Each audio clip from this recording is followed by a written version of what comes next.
आणि एक महत्त्वाची अपडेट हाती आली आहे। शिवसेना आमदार अपात्रतेबाबत विधानसभा अध्यक्षांनी कायद्याच्या चौकटीत राहूनच निर्णय दिला। तसंच अध्यक्षांना पुरावे तपासण्यासाठी अधिक वेळ मिळाला असता तर कदाचित निकाल वेगळा लागला असता, असं मत ज्येष्ठ कायदेतज्ञ आणि घटनेचे अभ्यासक श्रीहरी अणे यांनी व्यक्त केलं आहे।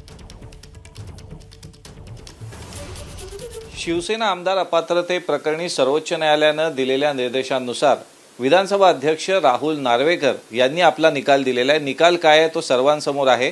या निकालाचं कायदेशीर विश्लेषण करण्यासाठी आपल्यासोबत ज्येष्ठ कायदेतज्ञ आणि घटनेचे अभ्यासक श्रीहरी अणे आहेत। सर, हा निकाल आपण सगळ्यांनी पाहिला।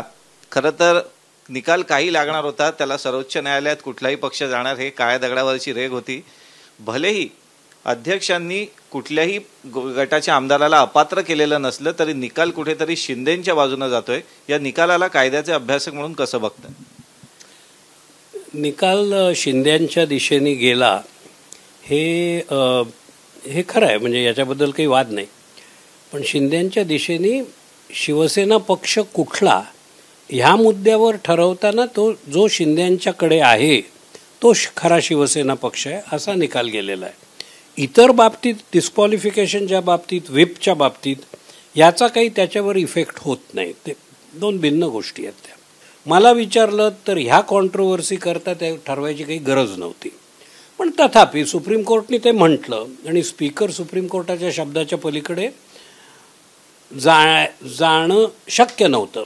Although in my own level as an adviser to the speaker I had said that he need not listen to any of this and he could decide on his own. तरी देखील स्पीकरनी अत्यंत मोठा संयम दाखवला। सुप्रीम कोर्टाच्या भाष्याला बगल न देता त्या मुद्द्यांवर विचार करून मी निर्णय देईन हे उद्दिष्ट डोळ्यासमोर ठेवून त्यांनी निकाल द्यायला सुरुवात केली। त्यामुळे त्यांनी हे बंधनकारक समजलं की कोणता पक्ष हा शिवसेना आहे आणि तो कोणाच्या हाती आहे हे मला ठरवावं लागतं।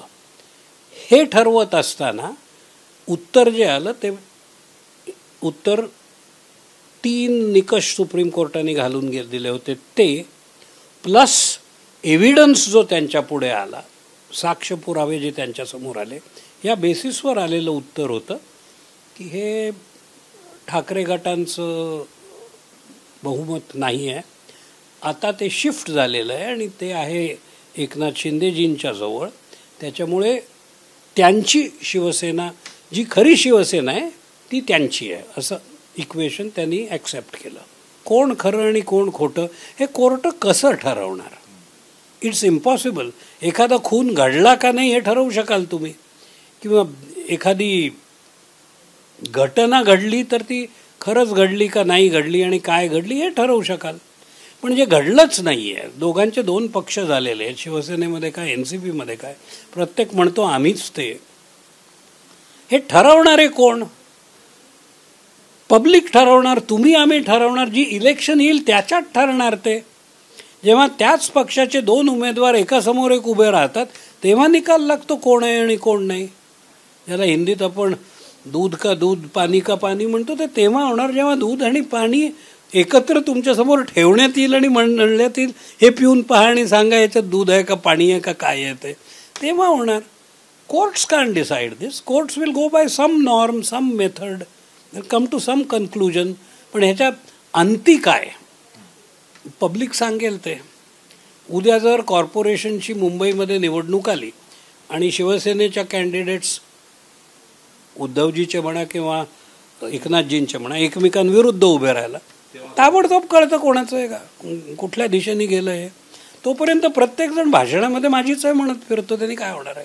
स्पीकर म्हणतात यांची आहे यांची नाही, त्यांनी काय होणार आहे? अल्टिमेटली जो निकाल लागेल त्याने ते जाहीर होईल।